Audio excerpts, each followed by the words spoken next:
La vie chrétienne pratique est le dernier sous-thème abordé par le pasteur Jean-Paul Apoutri, responsable du ministère aux enfants de la CMCI Côte d'Ivoire, le vendredi 22 août. Nous bénissons encore une fois le Seigneur qui nous a permis en ce jour de pouvoir traiter donc notre troisième thème qui était la vie pratique de la vie chrétienne. Nous avons voulu donc au travers cet enseignement-là, sinon ce partage, inculquer un certain nombre de choses, un certain nombre de vies pratiques à nos enfants, leur montrer quand on dit que nous sommes chrétiens, qu'est-ce qu'on attend de nous principalement, quelles sont les principales choses que nous devons faire ou bien qu'on doit trouver dans la vie d'un enfant de Dieu normal. Ce sont ces choses-là que nous avons voulu partager avec eux. C'est vrai qu'il y a beaucoup d'exigences dans la vie chrétienne, mais il faut aller petit à petit avec les enfants. Et nous avons donc, au travers de l'activité de ce jour, parlé de la prière. Nous avons parlé également de la lecture biblique, qui sont les bases même de la vie chrétienne. Il fallait donc s'efforcer de le rendre assez pratique, parce que les enfants sont des êtres qui ont tendance à rechercher ce qui est visuel et pratique. Donc nous avons, avec la grâce de Dieu, partagé sur ce que c'est que lire la Bible comme nous le faisons au milieu de nous. Commencer déjà par Jean, finir par Apocalypse, reprendre Matthieu, avant de revenir dans Genèse et lire pour ne pas faire des lectures hasardeuses, etc. Donc nous les avons partagé pour leur montrer que, bien que ce ne soit pas un dogme, etc., mais c'est pratique et c'est normal. Ça nous permet de suivre les chronologies des faits et d'avoir une histoire complète de la vie de la Bible en notre tête, en notre mémoire, pour mieux la comprendre et mieux suivre. Donc nous avons expliqué encore à nos enfants que nous souhaitons que ce soit de cette manière-là que la Bible soit lue. Donc commencer par Jean, terminer par Apocalypse, reprendre en Matthieu, terminer par Apocalypse, reprendre en Genèse, terminer par Apocalypse. Et nous voulons inciter davantage nos parents à encourager les enfants à lire la Bible.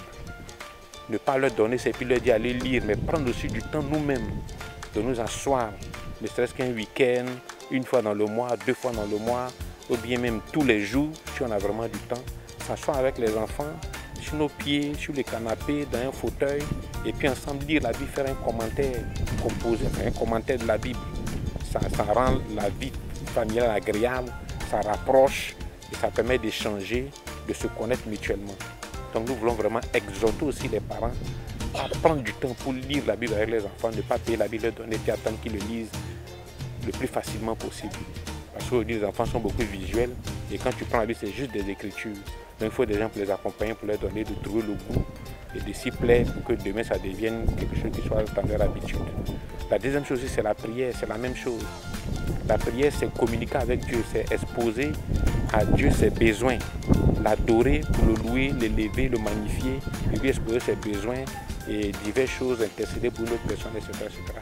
Là encore, c'est une vie pratique qui se fait surtout avec les parents à la maison.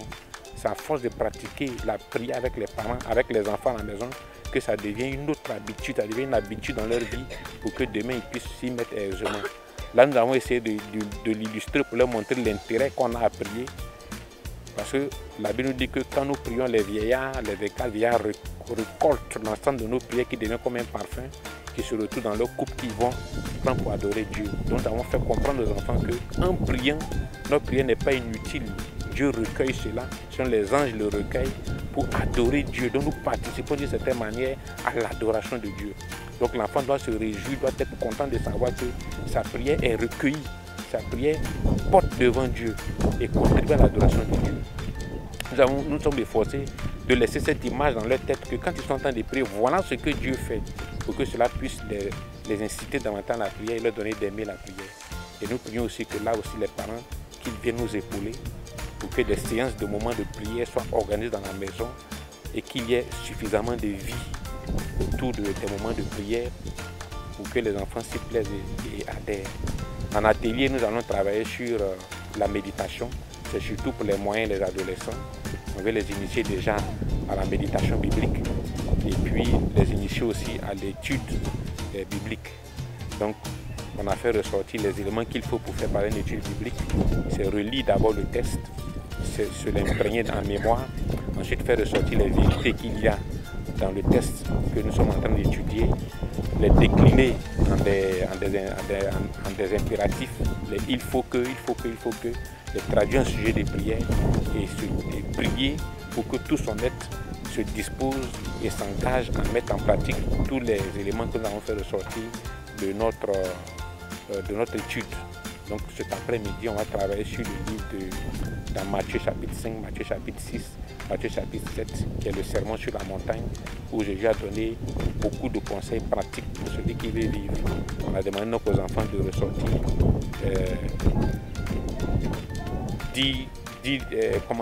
de faire ressortir de ces éléments-là 10 impératifs, 10 recommandations qui vont décliner en des il faut. On va regarder pour voir s'ils ont assimilé ou pas. Donc en gros, voilà les éléments que nous avons présentés donc aux enfants ce matin. Et nous croyons que là encore, le Seigneur saura nous conduire, l'imprégner dans leur vie, pour que demain, on puisse les voir en train de vivre cela aisément. À l'issue du message, les campeurs nous ont parlé à cœur ouvert. Je suis le frère Keke Élisée et aujourd'hui nous avons appris comment lire la Bible et comment prier. Et le pasteur nous a dit que pour lire la Bible, il ne faut pas juste prendre la Bible, l'ouvrir et le passage sur lequel tu tombes, tu le lis. Mais tu commences par le livre de Jean, tu termines par Apocalypse. Je suis la sœur Didi Lava Cécilia Liran. Moi, aujourd'hui, on a parlé de la prière, de la lecture biblique, mais ce qui m'a marqué, c'est la prière. J'ai compris que quand on prie, quand on était 7, notre prière monte vers les cieux et ça s'en va dans les coupes d'or. Et après, les bénédictions versent sur nous après. Donc, j'ai pris l'engagement de prier, d'intercéder pour que mes prières montent aux cieux et que les bénédictions versent ensuite sur moi. Je suis la sœur Ouiberon Kemondeyana Zesla Abigail. J'ai retenu que la prière doit porter du fruit dans notre cœur. Et pour avoir une vie chrétienne, il faut devoir marcher avec Dieu. Amen. Gloire à Dieu. Je suis le frère Toblema. Mon frère de disciple, c'est le pasteur Akadomal. J'ai compris que la prière, que c'est grâce à nos prières qu'on adore Dieu et que nous devons donner nos vrais besoins. Que Dieu n'a pas besoin de prières vaines pour qu'il soit adoré. Comme par exemple, quelqu'un peut prier pour sa famille, peut prier longtemps, mais il y a un seul vrai sujet pour sa famille qui compte pour toute la famille, mais il ne donne pas ce sujet. Ses prières sont vaines. Et j'ai aussi appris que nos prières remplissent la coupe des 24 vieillards, ce qui aide à adorer Dieu et que nous participons d'une manière à l'adoration de notre Seigneur Jésus-Christ. Gloire à Dieu. Je suis le frère de M. Kwasi Jacques Emmanuel. Aujourd'hui, le pasteur a voulu nous enseigner sur la Bible, comment lire la Bible. Et moi, j'ai compris que si tu es une nouvelle personne, que tu veux lire la Bible, il ne faut pas prendre le verset que toi-même tu veux. Il faut commencer par le livre de Jean. Et puis, ensuite de suite, tu vas arriver dans l'Apocalypse. Et quand le pasteur nous enseignait cela, moi, je ne faisais pas cela. Je prenais le chapitre que mon cœur décidait. Mais quand on a fini de prier, j'ai pris la décision de prendre le livre de Jean. Je lis jusqu'à Apocalypse et je prends le livre de Matthieu, je lis jusqu'à Apocalypse. Amen. Gloire à Dieu, je suis la sœur Tanopani. Aujourd'hui, nous avons appris comment faire la lecture biblique et apprendre à méditer. La chose qui m'a marqué, c'est que c'est la prière. La prière contribue aussi à adorer Dieu. Avant, je n'aimais pas prier, mais aujourd'hui, comme le pasteur a parlé, je sens qu'il faut prier et je m'engage à prier tous les jours. Comme annoncé par le pasteur Apoutri, les enfants se sont retrouvés en atelier. Je suis la sœur Yaponoko Elisabeth, ministre aux enfants dans la zone spirituelle d'Anyama. Et nous sommes venus au camp. Et actuellement, nous avons eu un enseignement sur la méditation.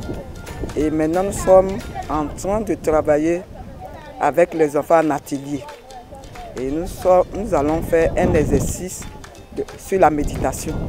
Ça veut dire que nous allons prendre un test et nous allons lire avec les enfants.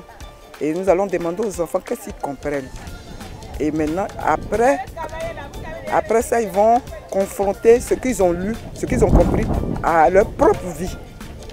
Et de là, va ressortir à se repentir et à s'engager devant Dieu à faire ce que Dieu veut pour que la transformation soit dans leur vie. En tout cas, voici ce que nous sommes en train de faire actuellement avec les enfants. Comme chez les moyens, le constat est le même. Je suis la sœur Tapé Elodie. Je suis la responsable des moyens, de la classe des moyens de 9 à 12 ans. Aujourd'hui, nous avons travaillé sur le 3e sous-thème, qui est la vie chrétienne pratique. Et donc, au sorti de l'enseignement, nous nous sommes retrouvés à notre QG. Nous avons le meilleur QG, d'ailleurs, avec l'ombrage et tout. Ça fait beau de travailler là. Donc, nous avons travaillé et la consigne qui a été donnée par le pasteur à Poutry était que les enfants devraient se regrouper en petites équipes et lire 3 chapitres de Matthieu, à savoir le chapitre 5, le chapitre 6 et le chapitre 7. Et à partir de ces 3 chapitres, faire ressortir 10 vérités sur comment se présente un bon enfant de Dieu. Donc c'est ce que les enfants ont fait. On a divisé, nous avons 18 sous-groupes, 18 petits groupes, donc nous les avons divisés. Il y a un groupe qui a lu le chapitre 5, un autre groupe le chapitre 6, et puis un lot de 3e groupe, le chapitre 7. Donc à partir de là, nous allons maintenant travailler, faire ressortir les différentes vérités après leurs différentes lectures. Les anciens de l'église d'Abidjan et leurs épouses, à savoir les couples de Gonzague et Lombé, ont bien voulu s'enquérir des nouvelles des campeurs de vacances en Christ. Et ils ne sont pas venus les mains vides.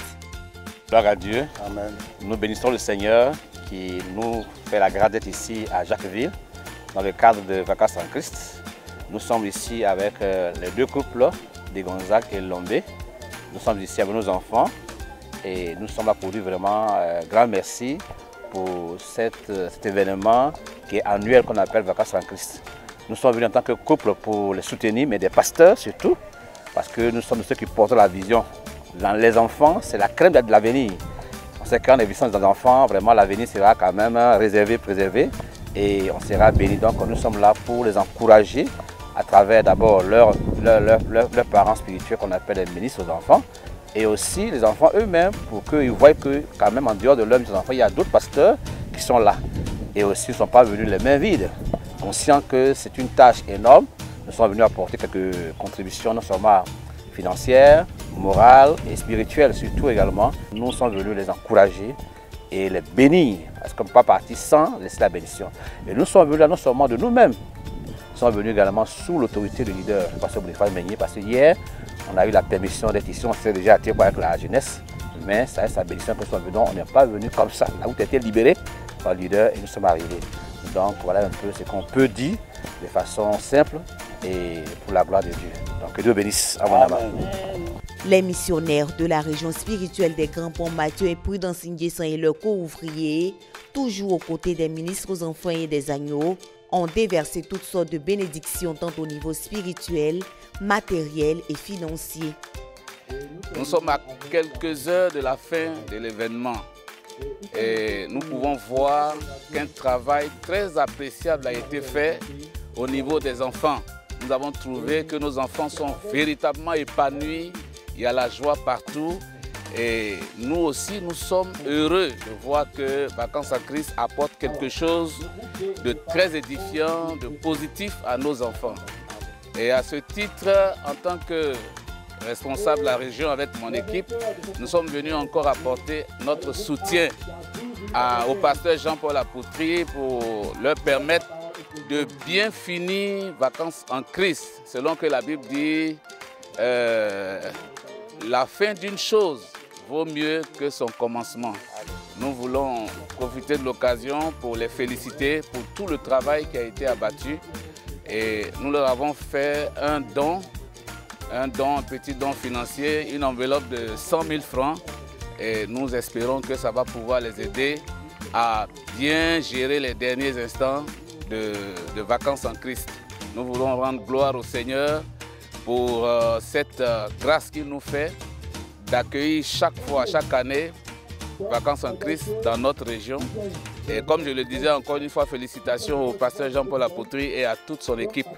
Que le Seigneur vous bénisse abondamment. Nous sommes ouverts, nous nous considérons même comme des partenaires de Vacances en Christ. Parce que ce n'est pas la première fois, je l'ai déjà dit, sur 10 éditions, je crois 4 ou 5 ont été tenues dans notre région. Et donc nous disons à nos partenaires, le pasteur Jean-Paul et son équipe, sa dynamique équipe de ministres aux enfants, qu'ils sont libres, qu'ils peuvent toujours choisir la région des Grands Ponts pour organiser Vacances en Christ. Nous avons encore d'autres sites. Bon, on a déjà parcouru à l'épée, mais il y a des sites comme Grand Laou, il y a même Tia-Salé, même Sikensi, qui sont aussi des villes à découvrir. Et je sais que les enfants vont aimer. Nous bénissons le Seigneur pour toutes ces choses qu'il accomplit dans la vie des ministres et des enfants.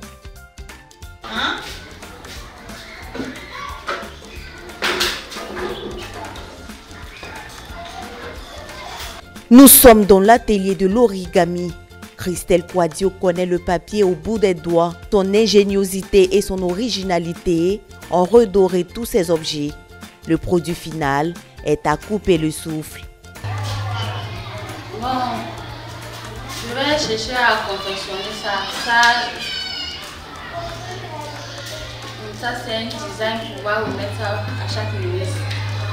Et pour ce faire, il a commencé déjà à faire des ronds.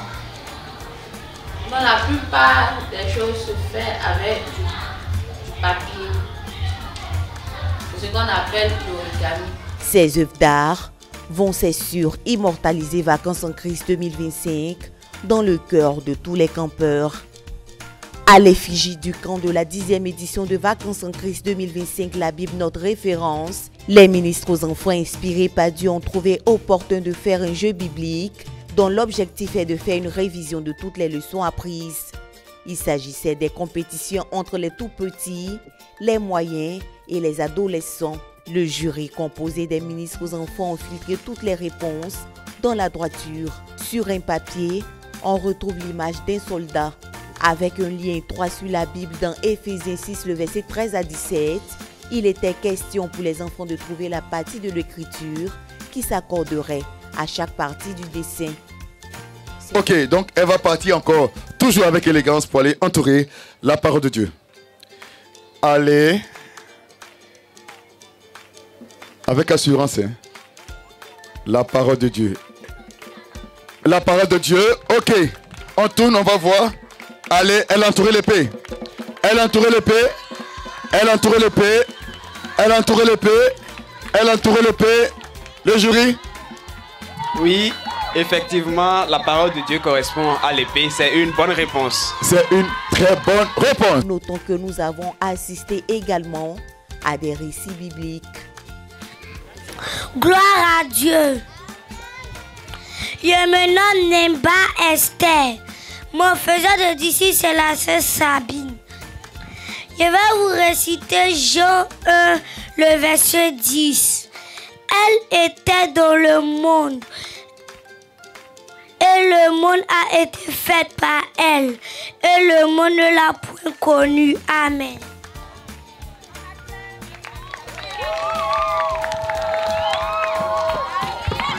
On acclame s'il vous plaît, on acclame.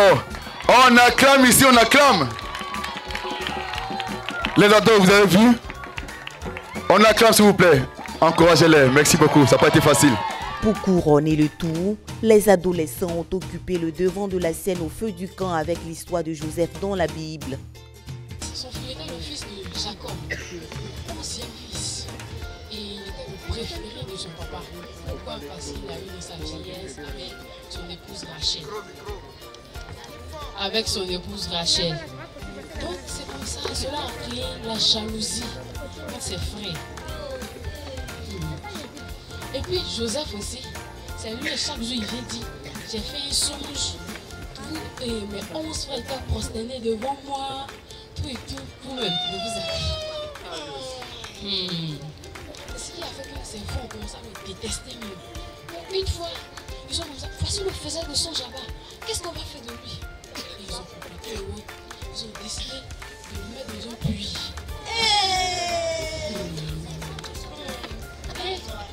Ils l'ont mis dans un puits, ça ne suffit pas. Ils l'ont vendu. On va terminer demain. Hein? Oh, terminé. Histoire. Attendez que je me lève. Histoire. Et c'est comme ça. Ce jeune Joseph a été vendu par ses frères.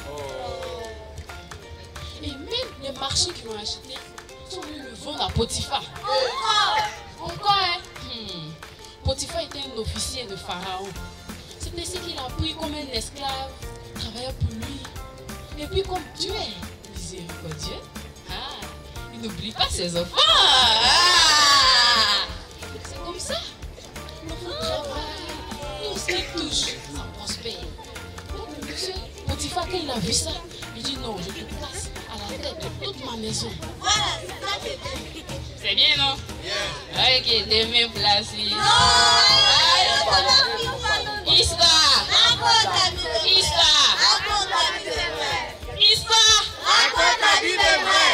Et c'est comme ça maintenant, tout allait bien jusqu'à ce que la femme de Potiphar appréciait le jeune Joseph. Parce que la Bible disait qu'il était beau de figure. Et c'est comme ça, plusieurs tentatives, elle lui a dit viens, je veux ça. Elle dit non. Un jour. Toujours un jour. Il n'y avait personne à la maison, aucun serviteur, même pas Potiphar. Elle a bondi sur le jeu, elle a saisi. Allons au lit.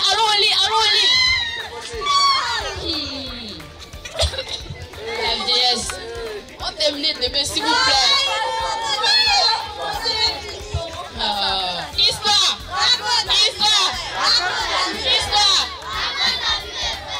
Et c'est comme ça maintenant. Il s'était battu. Et finalement, il a laissé son habit entre ses mains. Ah, vous ne connaissez pas la suite. Elle est restée calme. Commence à crier, venez, appelez tous les serviteurs là. Venez voir ici, ce jeune hébreu là. Voilà, il essaie de me violer. Mais qui va croire? Comme si ça ne suffisait pas, elle attendait son mari, Potiphar. Lorsqu'il est arrivé, mon mari, viens voir ce que la femme, ton jeune a fait ici. Voilà ce que Joseph a fait. Il essaie de me violer. Oh, son ami ici. Ça fait pitié. Non, la suite c'est pour demain. Histoire. Raconte la vie de mes frères. Histoire. Raconte la vie de mes frères. Donc, étant en colère, qu'est-ce qu'il a fait? Il l'a jeté en prison. Mais c'est pas n'importe quelle prison. Prison où on mettait les prisonniers du roi.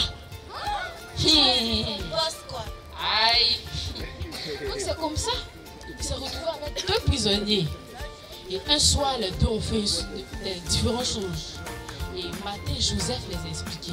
Il y a un pour lui, donc malheureusement, il devait le pendre, il allait mourir. Donc il était triste. Alors que l'autre, il allait retourner servir le roi. Donc il était heureux. Joseph lui a dit, lorsque tu iras chez le roi, souviens-toi de moi. Aïe,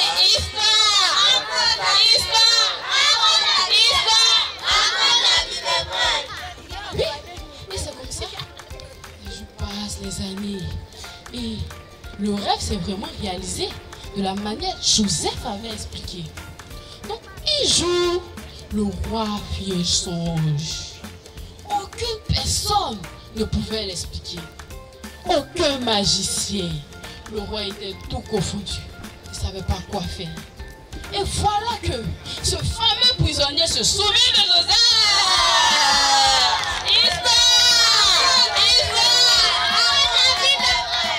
Voilà. Et c'est comme ça qu'il a dit, oh roi, lorsque j'étais en prison, voilà Joseph, un prisonnier qui était avec nous, m'expliquait mon songe. Et cela s'est réalisé. Appelez-moi ce Joseph! Appelez-moi ce Joseph là! Et c'est ainsi qu'on emmena Joseph, Joseph a expliqué clairement le songe. 7 années de famine, 7 années d'abondance. Et il a fini par dire qu'il fallait que le roi mette quelqu'un à la tête de l'Égypte pour pouvoir gérer ces 7 années d'abondance afin que ces 7 années de famine ne puissent point se sentir. Qui va choisir? Joseph! Qui va choisir? Joseph! Bien sûr! Cette histoire nous montre comment résister à la tentation. Résister au péché attire des bénédictions de Dieu.